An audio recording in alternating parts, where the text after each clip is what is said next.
올해 초 일부 게임 회사가 아이템 확률을 조작한 사실이 밝혀져 큰 논란이 됐습니다.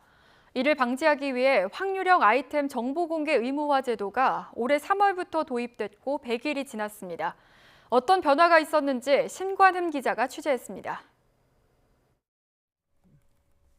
몬스터를 잡으며 성장해 나가는 게임입니다. 그만큼 아이템이나 옵션이 중요합니다. 한 게이머는 필요한 아이템을 얻기 위해 수천만 원을 썼지만 실패했습니다. 이를 이상하게 여긴 게이머가 게임사를 상대로 소송을 제기해 일부 승소를 하자 게임사가 아이템의 확률을 의도적으로 조작한다는 의혹이 확산됐습니다. 결국 공정위가 사안을 조사한 뒤 게임사에 과징금 116억 원을 부과했습니다. 이를 막기 위해 도입된 것이 바로 확률형 아이템 정보 공개 의무화 제도입니다. 게임 회사가 확률형 아이템의 종류와 종류별 공급 확률 정보를 해당 게임 홈페이지, 광고 등에 의무적으로 표시하도록 한 겁니다. 이 제도가 시행한 지 100일이 된 지난 3일, 게임물관리위원회가 관련 기자간담회를 열었습니다. 게임위는 제도를 위반한 게임들을 계속 걸러내고 있습니다.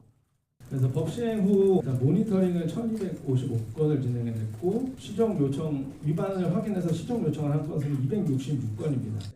게임위는 지속적인 감시와 함께 게임사 이용자 간의 소통을 도와 제도가 안착할 수 있도록 하겠다고 밝혔습니다.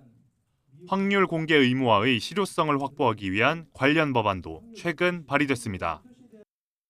게임사가 고의 또는 과실로 확률 정보를 미표시하거나 거짓 표시할 경우 이용자에 대해 손해배상의 책임을 지도록 한 겁니다. 최대 2배까지 징벌적 배상을 해야 하고 고의와 과실이 없다는 것도 게임사가 입증해야 합니다. 법안의 가장 핵심 내용은 입증 책임의 전환, 게임사들에 대한 책임을 더 높이면서 반대로 피해에 대한 게임 유저들의 구제를 좀 수월하겠다는 데 의의가 있고요.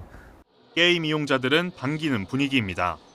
징벌적 손해배상 제도와 입증 책임 전환의 이야기는 굉장히 쌍소리 들고 환영할 만한 일입니다. 그런 정보 비대칭 상황이 있었기 때문에 그러한 점에서 유저들의 입증 곤란을 해소하는 데 굉장히 큰 기여를 할 것으로 기대가 되고요. 게임 업계는 해석과 준수 방법이 불명확하고 사업자가 고의나 과실 없음을 입증하기도 매우 어렵다며 우려의 목소리를 내고 있습니다. 하지만 아이템의 확률을 조작해 게임 이용자를 기만한 데서 제도와 법안이 마련된 만큼 게임사의 신뢰 회복이 먼저라는 지적이 나옵니다. YTN 신관흠 기자입니다.